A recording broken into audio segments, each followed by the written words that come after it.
It's Friday, July 13th. I'm John Berman, live in London. Allison is in New York. Allison, can you hear it? Kaboom. That is news. Welcome to our viewers in the United States and all around the world. This is New Day. It is Friday, July 13th. I'm John Berman, live in London. Allison is in New York. Allison, can you hear it? Kaboom. That is the sound that went off overnight here in London. A political explosion set off by this article, this interview that President Trump gave to The Sun. He's meeting with the British Prime Minister Theresa May very shortly at Chequers, her country estate, maybe trying to pull the knife out of her back that he put there. Or maybe not. In this extraordinary interview with the British tabloid The Sun, owned, not coincidentally, by the president's friend Rupert Murdoch, the president directly undermined the position of Theresa May at a moment when her position hangs in the balance. The president criticized the way May is trying to remove the United Kingdom from the European Union. He said he would do it differently and that she is not taking his advice. What's more, the president lavished praise on May's chief political rival, saying that Boris, London's mayor, for his stance on immigration. He said Europe is losing its culture. Think about that. I wonder what that means. On top of all of that, the president is complaining about feeling unwelcome in London because of all the public protests, many of them taking place as we speak. That Trump baby balloon, you can see it right there, is still flying. Not far behind me where I'm sitting right now. I can't see it. It's sort of hidden by Big Ben, but it's up there. That has caused quite a stir. Thousands of people expected on the streets of London today, where the president conspicuously will not be. He says he feels unwelcome. Let's go first to our White House reporter, Caitlin Collins. She is live in here in London, Caitlin. And unclear what the president was trying to do with this interview, but what he did do was upend this two-day visit to the United Kingdom. John, there was already going to be a fair amount of tension during this meeting between the president and Prime Minister Theresa May. And the president, with this interview, just undercut her on her own turf and said things that were about as politically damaging to a weakened prime minister here in London as you can get. The president criticizing her plan for Brexit, something that has caused two of her very senior cabinet officials this week to resign. He threw cold water on the potential of a U.S.-UK trade deal, and he praised her political rival in this stunning interview. Listen to what he said about her plan for Brexit. I would have done it much differently. I actually told Theresa May how to do it, but she didn't agree with it. She didn't listen to me. I think the deal that she's striking is not what the people voted on. It's a much different deal than the people voted on. It was not the deal that was in the referendum. If they do that, I would say that that would probably end a major trade relationship with the United States. I was very surprised and saddened that he was getting out of government. And you lost some other very good people. Well, I'm not pitting one against the other. I'm just saying I think he'd be a great prime minister. But, John, it wasn't just those bombshell remarks that the president made in that interview that are now on the front page of essentially every newspaper here in London. This is what the president had to say about immigration. I think what's happened to Europe is a shame. I think the immigration, allowing the immigration to take place in Europe is a shame. I think it changed the fabric of Europe. And unless you act very quickly, it's never going to be what it was, and I don't mean that in a positive way. Now, the White House is trying to do damage control after this interview dropped last night, right after that dinner between the president and May, something they thought wasn't going to be published until today, those remarks that the president made. They put out a statement, John, saying that the president likes Theresa May very much, that he respects her, but certainly you can't undo the damage that the president did with that interview. Now, today they are going to be spending a lot of time together, something that surely is going to be quite awkward with a lot of tension there. They've got a working lunch. lunch. They're going to do a joint press conference later where they will surely face questions on the state of their relationship after this interview. The president just arrived at Chequers, essentially Camp David for the Prime Minister Theresa May, akin to that back in Washington. They did not open the greeting of the two leaders to the press, so we couldn't see what their first interaction was like after this interview dropped. But, John, you can bet it was very awkward. Very interesting. Closed press for that first greeting after this interview. Caitlin Collins, also interesting the timing of the release. The White House believed it wouldn't come out until this morning, so they wanted to get through the party, the pomp and circumstance before delivering the pummeling.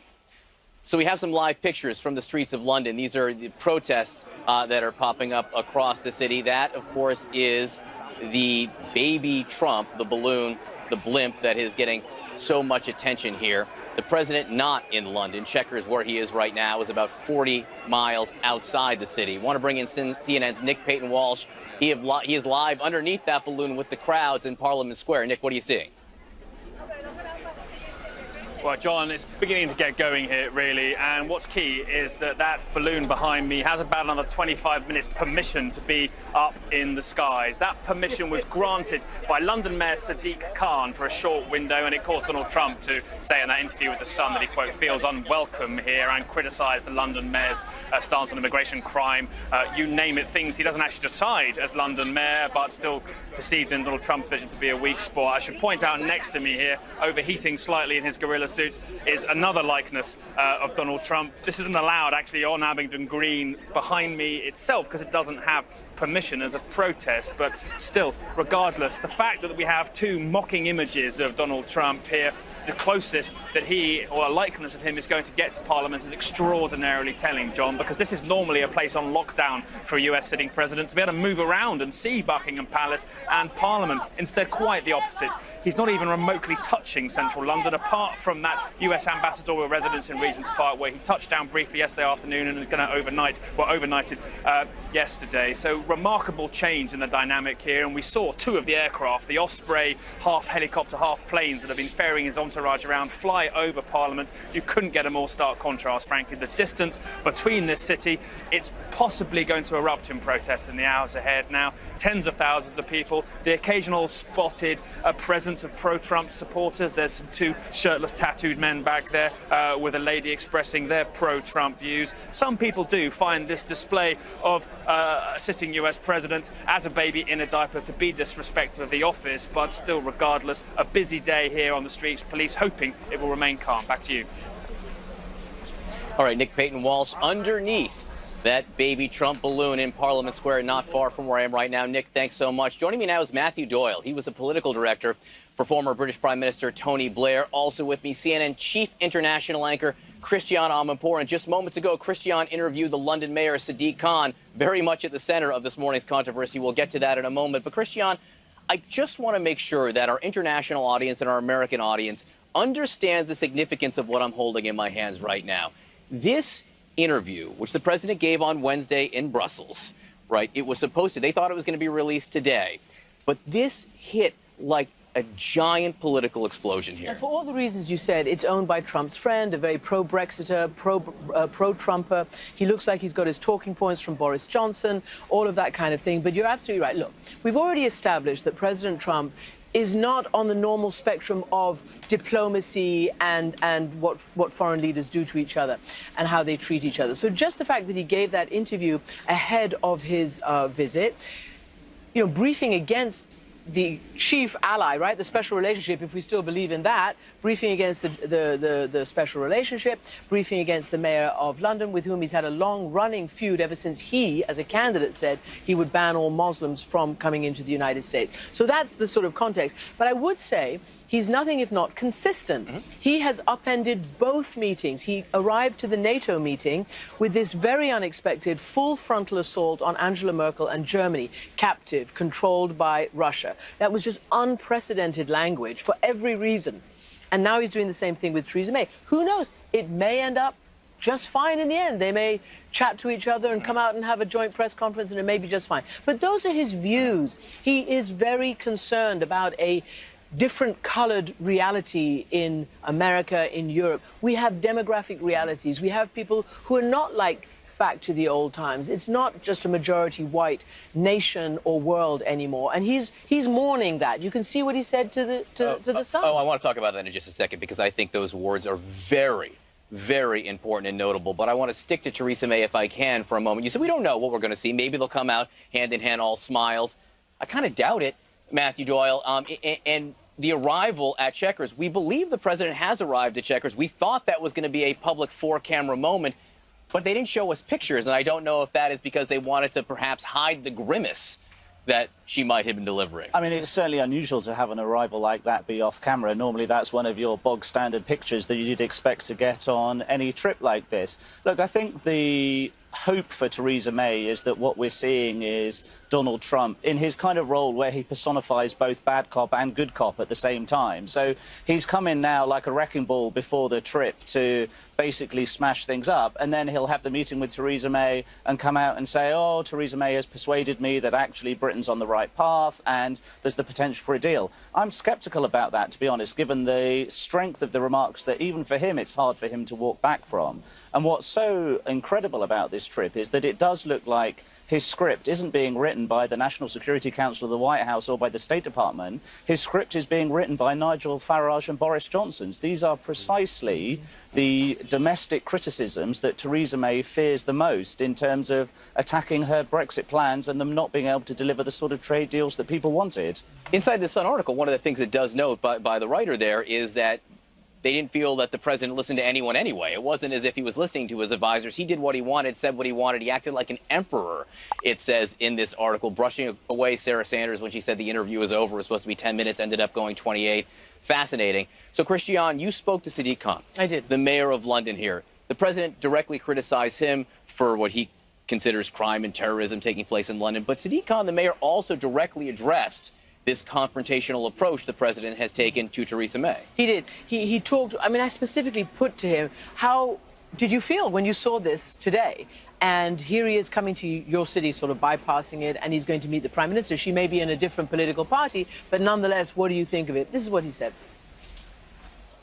I think a lot of us were surprised, not just in relation to the timing, but what he said during the interview. I went to bed last night knowing there's this interview in the Sun and woke up today to read the interview, and it must have been a very difficult evening for Prime Minister May at the dinner she had with him last night. But I think some of the things he said during the interview will cause upset to Londoners and will explain, I suspect, why many Londoners, and by the way, they include Londoners who are Americans, will be protesting today. So he talked about that, but he did actually refer to the blimp and the baby and this and that and the protests as well.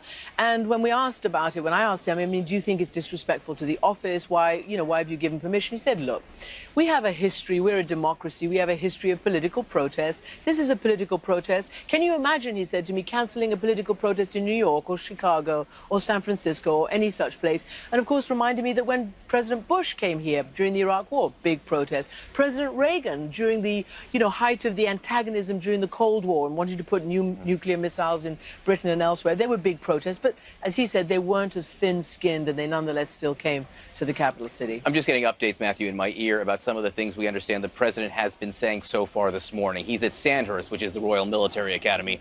He visited there first for a tour and a look at the troops before going to Chequers. And I understand he said things along the lines of the special relationship is strong, the United States relationship with the UK continues to be strong, and we look forward to having a meeting on a number of issues, including trade and not. I think trying to make it clear that everything is normal, nothing to see here, move along. It's all fine, Theresa May is my best friend and so on. Look, this is part of the problem with the special relationship. Partly in the nature of the world today, no one country has a special relationship with another. America has strategic relationships all around the world, and rightly so. And sometimes this kind of obsession with a special relationship can be somewhat distracting as a piece of rhetoric. But where it matters and where it comes into conflict is this is essentially an alliance of people and values that goes over generations. And where it goes wrong is when it looks like there is a clash of the ideology and it becomes about the individuals that are concerned. And I think that's why you're going to see so many Londoners protesting on the streets today. And if my Facebook feed is anything to go by, it's not the usual suspects who will be going to these protests today, but people who normally wouldn't go on a sort of political protest, precisely because, and Christiane was very diplomatic in her language, but, you know, to be blunt, the people in this country do regard the president's rhetoric as being racist and Islamophobic in the way that he talks about the mayor individually, but also what's happening in Europe as a whole. Let's talk about that. And if we can, I want to play you the sound of what he said again, just so we fully understand what he's talking about here when he says that Europe, you are losing your culture. Listen to the president's statement there first. I think what's happened to Europe is a shame. I think the immigration, allowing the immigration to take place in Europe is a shame. I think it changed the fabric of Europe. And unless you act very quickly, it's never going to be what it was. And I don't mean that in a positive way. You're changing the culture of Europe, changing the fabric. Think about what